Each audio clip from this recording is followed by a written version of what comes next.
Okay, this is phase 3 for the team Give Us Mercy, and this is Laura Hancher. I'm going to walk you through task 1 where we register the employee writer Nero. So we called the register employee writer and we inputted all of his information that was given to us in the task description. So when you look at the employee table before running that, you can see that Nero is not in the table. And after calling this stored procedure, and looking back at the employee table, he is now entered into the employee table. The next task is registering the employee writer Julius Caesar. So again, looking at the employee table, he is not entered into this table. After running this stored procedure and viewing the employee table again, you can see that he's now entered. So moving on to task 3, where we log in Julius Caesar with the email emperor and the password. The user is not approved to log in because he has not yet been approved by an administrator. He is still in the pending status. Moving on to task 4, we're going to call the login stored procedure for msmith@gmail.com. And you can see that when that one runs, it does allow her to log in and it identifies her as an employee writer. This is Carson Ernest. Moving on to task 5, which involves Screen 14 manage users. First, we're going to get a list of the conductors with their statuses. As seen here, so as you can see, it has all the conductors' usernames with their statuses.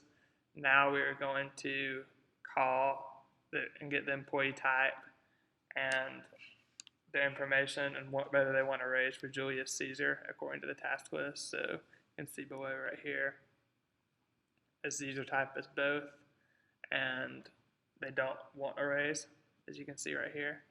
And next we're going to get the email count for that username Julius Caesar.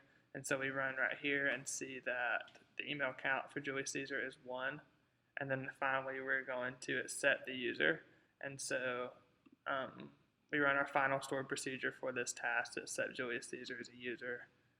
And then now we select the status from the user to see that he is accepted. And status is 1, which means he's accepted. So. This is Laura Hancher explaining task 6, where the writer is going to write a train. So we're going to call our stored procedure where we're looking for a train that connects from the start location of Rome to the end location of London. When you call that, you can see that the blue train connects the two. Similarly, we're going to call the stored procedure to see if there's a train that connects from Rome to Madrid. And when you call that, you can see that it's a blank train ID because there are no trains that connect from Rome to Madrid. All right, this is Macy Wade moving on to task 7. So we're going to call our administrator create train stored procedure to create a purple train. And when we look into the train and locations tables, we can see that they've been updated to include the purple train and then the purple train's locations. We can actually go in and see just the locations where the purple train goes through. So this is Laura Hancher with task 8, and we are going to call the stored procedure where writer rides trains looking from Rome to Madrid. And when you call this stored procedure, you can see that now the train ID is no longer blank. It actually has the train ID of purple that connects from Rome to Madrid, since task 7 created that train. And now this is Isabella with task 9, conductor select train. So the first stored procedure is going to filter for the trains that fit the filter criteria. So as you can see, the purple train fits this filter criteria. And the second stored procedure is now going to assign Maria Garcia as the conductor for this train. One row affected, and now you can see the conductor where the train is purple is Maria Garcia. Next, on to task 9, conductor raise request. This first stored procedure is going to display Maria's current salary, and now it will set her raise request amount to be the inputted raise request amount. As you can see, one row is affected, and now we can see that Maria Garcia's desired salary is as it was inputted. This is Laura Hampshire with task 11, where we are logging in emperor@rome.com, and when we call this stored procedure, we can see that it not only works but also tells you that the emperor is the employee writer status, and that's different from task 3, where the emperor could not log in because he is now approved to log in. Moving on to task 12, where rider rides trains, we are looking to find a train that connects the start location of Rome and the end location of Madrid. And when we run this first stored procedure, we can see that the train ID that connects these two locations is the purple train. So moving on to our next stored procedure, we are inputting our start location of Rome, our end location of Madrid, the username of Julius Caesar, the start date that was given of 2004-05-06, and the new train ID, which we just found out was purple from this previous stored procedure. And running this stored procedure, we can see that one row was affected, and selecting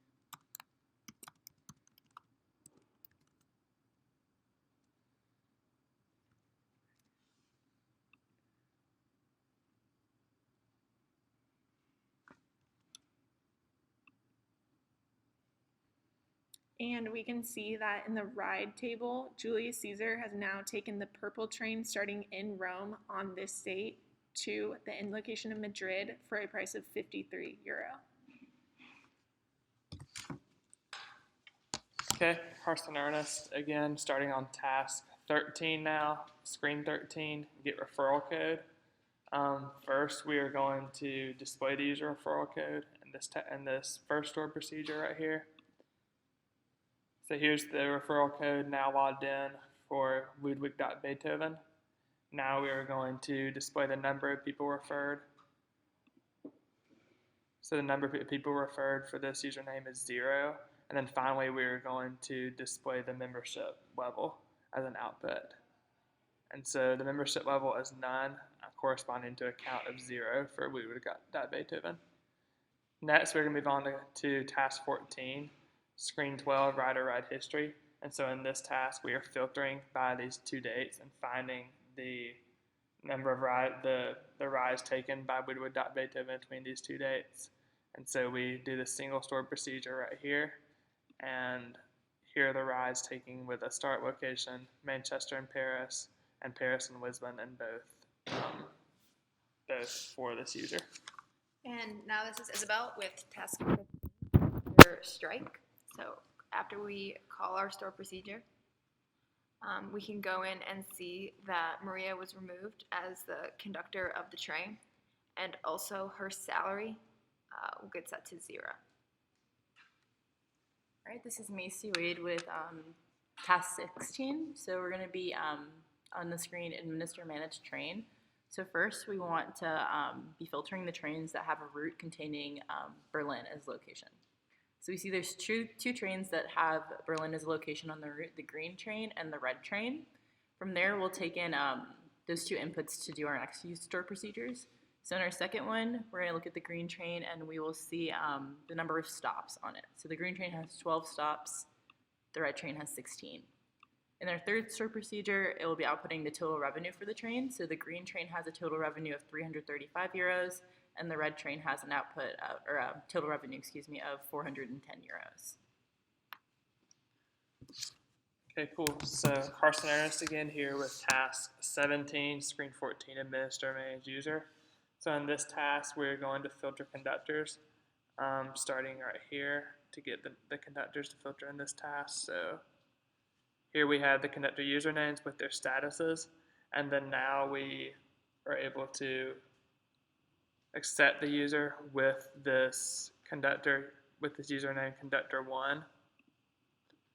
And so as you can see below, one row is affected, and if we select from the table, you can see it now, the status has been updated to 1 for that conductor. So moving on to task 18, screen 15, administer check raise request.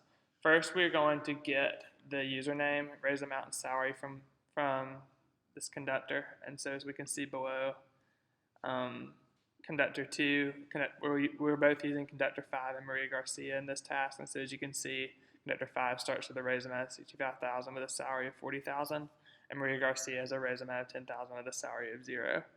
Now we are going to accept the conductor. So as you can see right here, and we select again to see the date on the table. As you can see right here, the raise amount went to 0, and the salary is updated to that raise amount of $65,000 for that conductor. Next, we're going to do the same thing, but decline the raise amount for Maria Garcia. And so now we select from the table again to see the change reflected.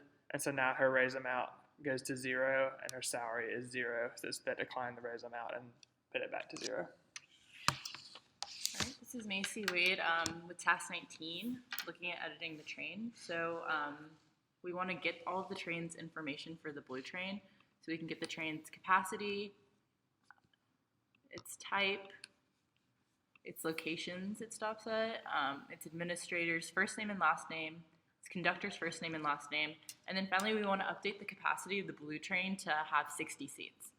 So when we update that capacity, we can go back and see that it's been changed to 60. We just task 20. So in task 20, it asks us to get the employee information for James Smith, and it requests the first name, employee ID, and continent.